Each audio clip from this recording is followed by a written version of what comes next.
You know, gear has its limitations, and we often think that we can buy the latest and greatest and the best camera, and that's going to solve all of our problems. But the truth is that sometimes there's no gear that's going to do the job. I'm in Moonshiner's Arch in the Red River Gorge, and it's early morning, and I'm really trying to capture the essence of the arch as I see it with my eyes. And the dynamic range is tough to capture first and foremost. And yeah, I shot some bracket shots, and we'll see how those turn out. I'll let you be the judge. I'll show the image at the end. But anyway, I did some bracketing and some exposing to the right, and it's pushing the limits of the camera's capability. But more important than that is that I really can't capture what it is that I want to capture. I can't capture this arch as I see it. You know, it does. I've got a 14mm lens, wide open, as far as I can push it, and I can't get the right angle. It just doesn't match what my eyes are seeing. And honestly, it's beautiful here. This is an amazing arch. It's like having something at your fingertips that it's so close and you want to grab it, but you just can't get your fingers around it. And I don't think I can have the image that I want. I don't think I have the gear. I don't think they make the gear to capture this arch. You know, and I thought about panos and other options, and I just can't come up with it. So yeah, there are limitations as to what our gear can do. There must be a million videos on YouTube that talk about the best camera for landscape photography. In fact, I have a video myself on the best camera for landscape photography. I'll leave a link to that in the video description at the end. But yeah, there are better cameras for landscape photography. Some are better than others. And I use a D850, and I think the D850's dynamic range is pretty good and about the best that I can get to kind of capture these kind of images that I like, these arches. And they're often contrasty scenes and high dynamic range. So I need a camera that can really pull those shadows out of the detail, clean shadows, and really capture my highlights. So, you know, that's why I shoot the D850, but that's beside the point. It's just, I don't think that I can get what I want with the camera that I have, with any camera. And, you know, nature is an amazing artist. And I'll tell you what, I wish that I could capture the magnificence of this arch, just do it justice. You know, and I've shot a few arches in my time, and they're difficult to shoot, but they're also fun to shoot. And I always strive to capture the essence of it. And I think that's what I do probably most of my photography, is try to capture the essence of it, to capture what it's like to be there and see it. Everything about this morning is just spectacular. And to capture that in a photo, it's hard. It is. And, you know, maybe someday they'll have gear that I can come out here and really just get it. But until then, I'm just going to have to do the best that I can. Well, I'm going to hang out down here in the gorge tonight. As a matter of fact, my campsite is just up the trail. And I've got another arch or two that I'm going to check out. So I've got a little bit of hiking to do today. And yeah, I'm going to scope it out. So tag along and let's see what we can get into.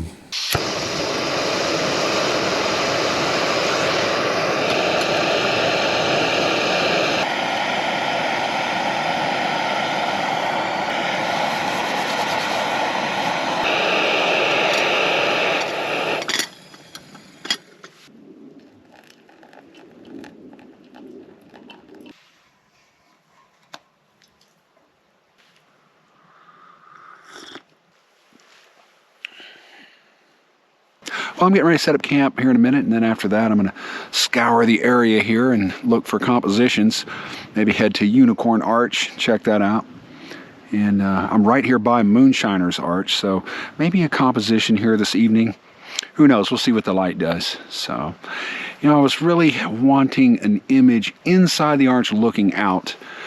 But yeah, I captured one this morning, both, but one from the outside looking in. I don't know.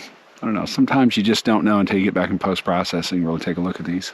All right, for you hardcore landscape photographers and also the aficionados out there, this Snow Peak cup, it's a double insulated cup, really nice, keeps coffee hot for a pretty good time, and it's lightweight. So when you're backpacking out to an area like this, I'm staying one night. I brought 3 lenses. I know, too many. Could have got away with 1, maybe 2, but nevertheless, my pack was about 60 pounds, so every ounce counts. So yeah, these are really good cups, just a thought. Also, the coffee that I'm drinking this morning is kind of pour-over coffee. Just kind of rip the bag open, pour it over. Pretty spectacular, too. And I think it's Kuju coffee. I'll show you a picture of it here.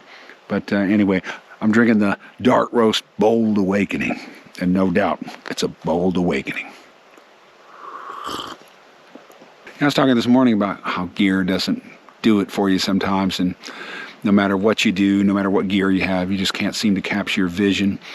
And that's probably true this morning. And my vision is to capture the arch in its magnificence and truly do justice to it. When someone looks at it and is just wowed by that image. And I don't think I have that. And honestly, I don't think I'm going to get it. So, and it's funny. It's what I came out here to do. And I backpacked out here, spend the night, photograph the arch, probably in the morning too. And most likely, I know this kind of sounds like a defeatist attitude, but I'll most likely come away with an image that, is not what I'm looking for. And, be that as it may, it's still about the journey, the experience. I'm having a blast out here. This is wonderful. Out here, enjoying some time with nature, just me and Mother Nature. And a little coffee, of course.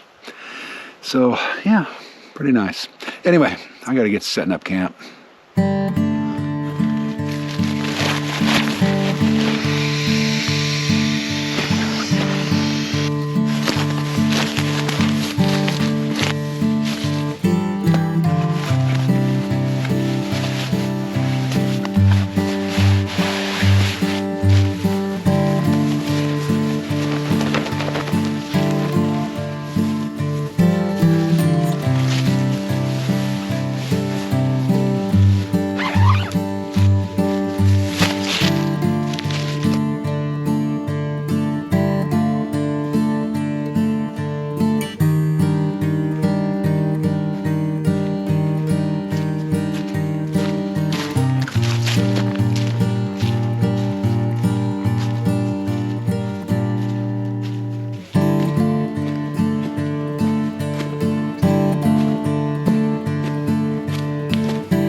Well, I found Osborne Bend Arch, but, I was thinking about photographing it. The light's not bad. It's kind of overcast today and cloudy, but here's this massive tree really obscuring the arch, and I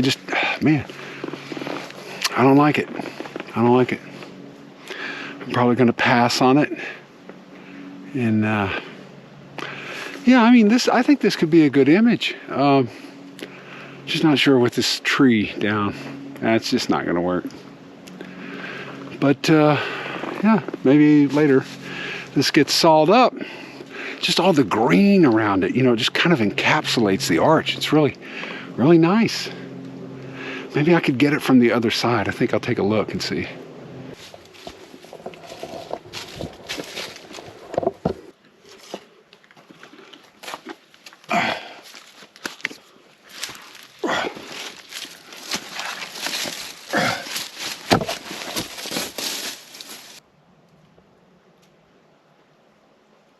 Go figure. Even the other side has a log across it. And a few years from now, I'll come back. Well, I passed Unicorn Arch on the way up, so I'm gonna stop by there and take a look.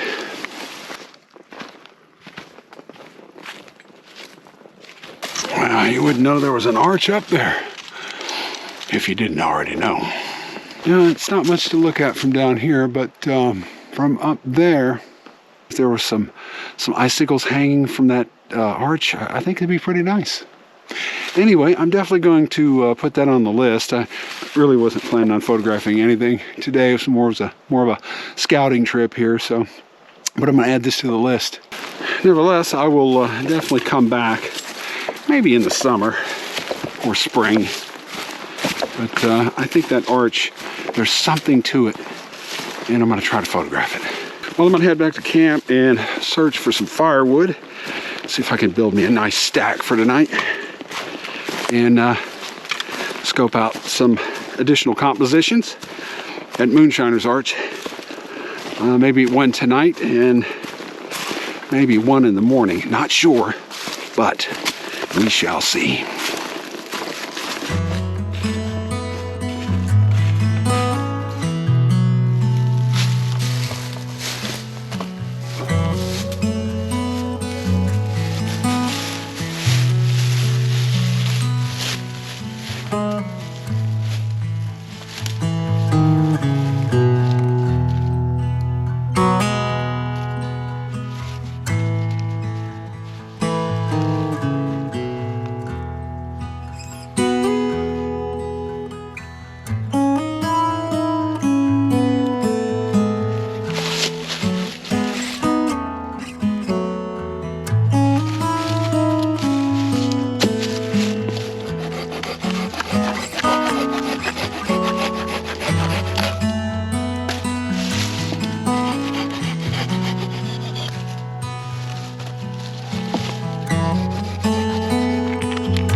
The reason you have to come and spend the night here in a place like this is I've got a composition lined up. It's kind of seeing right through Moonshiner's Arch, and I'm waiting on the, while I'm battling time yet again, waiting on the clouds to clear a little bit to give me a little bit warm light on the background through the arch, kind of light up the forest.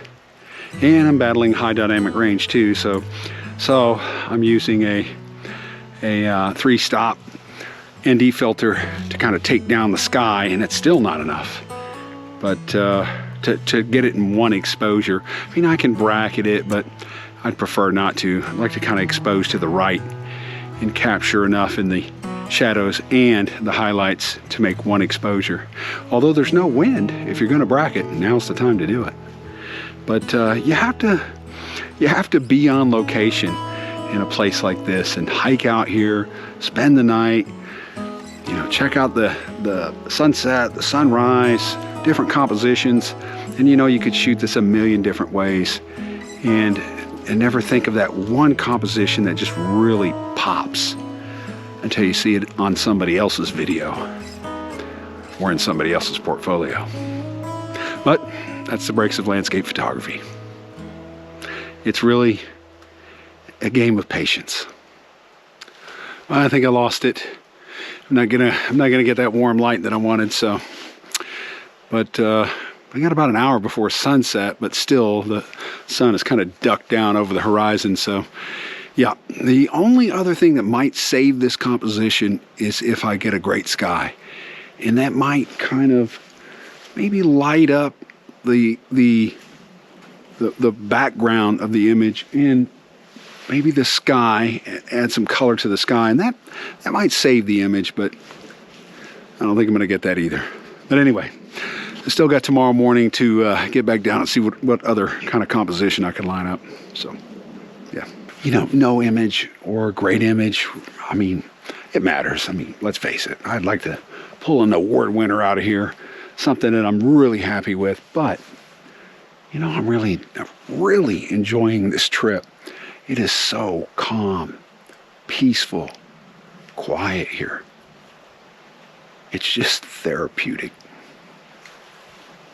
I will say that live view is pretty handy for situations like this because you can, well, if you've got live view and you've got a histogram, you could see both.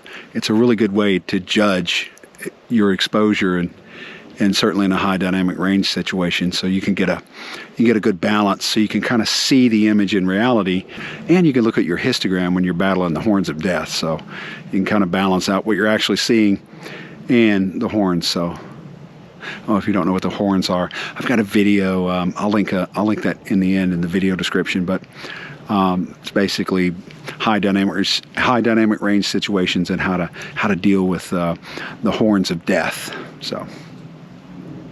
And that's it. I'm going to call it. I think that's it for the light. I'm going to head back to camp. It's about 100 yards right over here, so I've got enough wood to last me through the night, I'm sure. So get me a good fire going, make some dinner, and turn in my tent and see what tomorrow brings.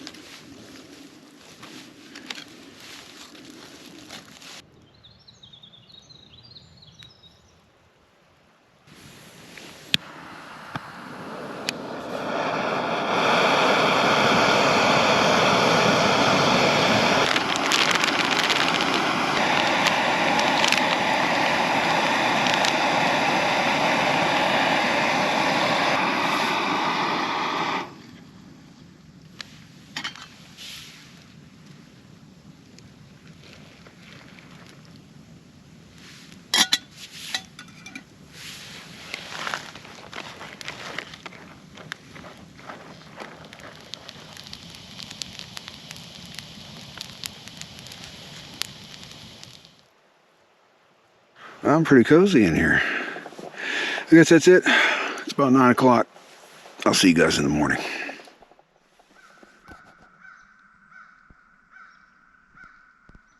Well, I can tell you this, it was a cold night last night, but it wasn't too bad. I had my 15-degree bag, so I was comfortable, but still a little chilly. But nonetheless, the sky this morning was spectacular. No, I'm just kidding. It was okay. I mean, a little cloudy, but anyway, I was shooting from inside the arch looking out, and I did some bracketed shots, and I also did some exposing to the right, and I also did some light painting with my flashlight just to see if I could bring out some more of the details in the shadows. But you be the judge. I'll show the image here at the end, and let me know what you think. But anyway, I'd mentioned a couple of other videos that you should check out, and I'll leave links to those in the video description. Well, that's it. I hope you liked the video, and if you did, make sure you hit that like button and consider subscribing to the channel. And if I don't see you down the road, maybe I'll see you somewhere out here on the trail. I think I lost my way in the quest to capture the essence of the arch. This image is okay, but there's just something missing. Here, I failed to capture the story as I intended. Maybe my expectations are unrealistic, but having a goal to shoot for allows me to stay focused on my vision. I originally intended to have a warm glow emanating from the center of this image, but I couldn't get the clouds to cooperate. However, with a bit of color in the sky, I was able to salvage this composition and come away with an image I was pretty happy with.